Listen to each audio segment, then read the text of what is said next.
When Earth's mightiest ship arrived, it sent waves through the heavens. The Galactic Council chamber fell silent as the sensor arrays detected the incoming vessel. Ambassador Zixthor's tentacles coiled in disbelief as the readings appeared on the holographic display. The ship approaching their station was massive, but that wasn't what concerned the assembled delegates. It was the energy signature that sent ripples of fear through the most ancient species in the galaxy. "Impossible," whispered the Krill representative, its crystalline form pulsing with amber anxiety. No species should possess such power after only 3 centuries in space. But humanity had never been a species that followed the expected path.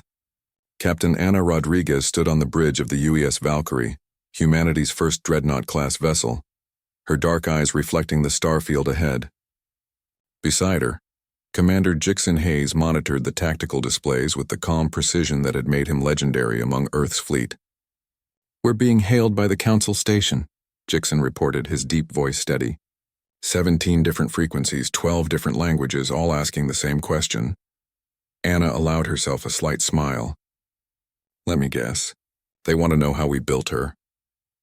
"Among other things." Jixon's fingers danced across his console. "Their scans are getting more aggressive.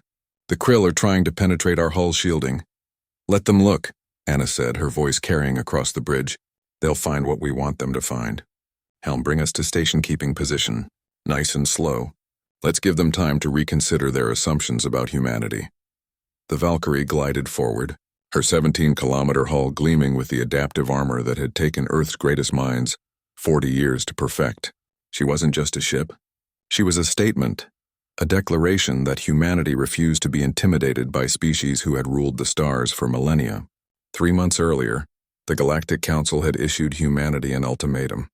Earth's rapid expansion, their aggressive colonization, their refusal to accept the Council's guidance had become intolerable. Submit to Council oversight or face economic sanctions that would cripple human civilization. Anna remembered the day the message arrived. She'd been in the construction yards above Mars watching the Valkyrie take shape. Jixon had found her there, brought her the news personally. "They think we're children playing with fire," he'd said, anger simmering beneath his controlled exterior. "Then we'll show them what happens when children grow up," Anna had replied. Now as the Valkyrie approached the Council station, that moment had arrived.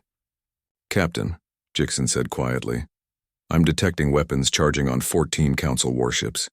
The Zathari battlecruiser is moving to intercept." Anna's expression didn't change.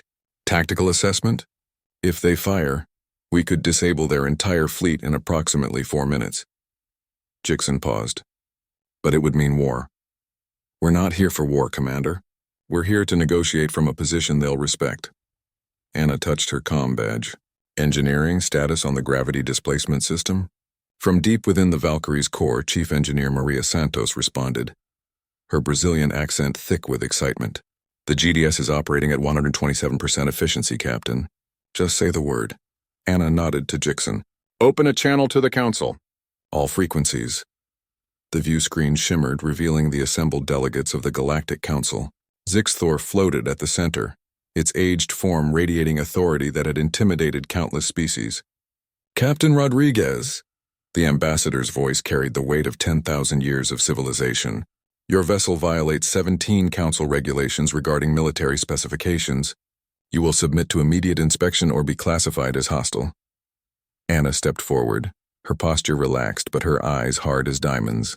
"Ambassador, with respect, humanity didn't ask permission to build the Valkyrie. We didn't need to. The Council's regulations apply to member species. Earth has not joined your Council. Your species exists in Council space." Zixthor's tentacles writhed with irritation. "You benefit from Council protection, Council trade routes, Council law. You cannot pick and choose which rules to follow." "Protection?" Anna's voice sharpened. "When the Korthax raiders attacked our colony on Proxima 3, where was the Council? When our merchant vessels were seized by Zathari pirates, who came to our aid?" She paused, letting the silence speak volumes. "We learned quickly, Ambassador. In this galaxy, species survive by being strong enough that others think twice before testing them." Jixon pulled up data on his console, transmitting it to the Council chamber. "For the record, Valkyrie specifications. Gravity displacement drive capable of 0.9 light speed in normal space. adaptive quantum shielding, particle beam arrays that can reconfigure matter at the molecular level, and a crew of the finest officers, engineers, and scientists Earth has to offer. The chamber erupted in shocked murmurs. The Krill delegates' form flashed brilliant red. Such technology would destabilize the entire galactic balance of power. Or, Anna countered, it levels the playing field. For centuries, you've kept younger species dependent on your technology, your protection, your approval.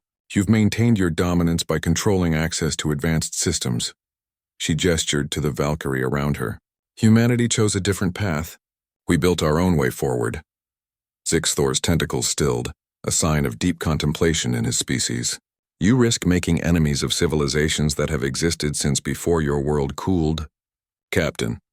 Or, Jixon interjected, his tactical mind always 3 steps ahead. We demonstrate that we're worthy partners. Not subjects, not clients, but equals. Anna pulled up a holographic display. The Valkyrie isn't a weapon of conquest, Ambassador. She's humanity's insurance policy, but she's also our offering. The display showed technical schematics, carefully curated to reveal some capabilities while concealing others. We're willing to share gravitational displacement technology with the Council, to work together on projects that benefit all species, but only as equals, with full voting rights and representation. The Council chamber fell silent. For 100,000 years, no species had dared make such demands. But then, no species had arrived with a ship like the Valkyrie. Ambassador Zixthor's ancient eyes studied Anna for a long moment. Finally, he spoke. You are either the bravest humans I have encountered or the most foolish. Anna smiled. Why not both, Ambassador? Despite himself, Zixthor's translator caught something that might have been laughter. Very well, Captain Rodriguez. The Council will hear Earth's petition for full membership. But know this, your Valkyrie has indeed sent waves through the heavens. What comes next will depend on whether your species can navigate the storms you have created. As the transmission ended, Jixon turned to Anna. We did it. We actually pulled it off. Anna looked out at the stars, at the future humanity was claiming for itself. This is just the beginning, Jixon. We've shown them we can't be ignored. Now comes the hard part, proving we deserve to be here. The Valkyrie hung in space, a monument to human determination, ingenuity, and the refusal to accept limits imposed by others. In her hull walked the dreams of billions. In her crew burned the fire that had carried humanity from the caves to the stars. And across the galaxy, civilizations ancient and young alike began to understand a fundamental truth. Humanity had arrived, and the heavens would never be the same.